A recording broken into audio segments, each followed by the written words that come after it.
اسمعني مزيان هذاك بوراس، راه جاتني خبارك. ثلاثة د الناس اللي جاو قالوا لي راك انت اللي جرحتي لي الطوموبيل، او بالاحرى انت اللي ديما عاصر في راس الدرب.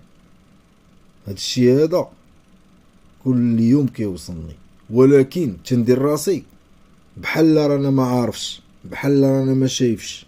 علاش؟ تفاديا للمشاكل الفارغة. فهمتيني يا بوراس؟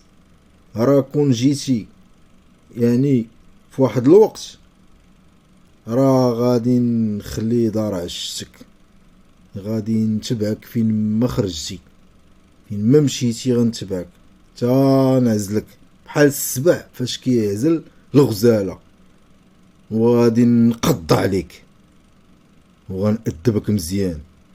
ولكن دابا جيتي روطار، دير عقلك.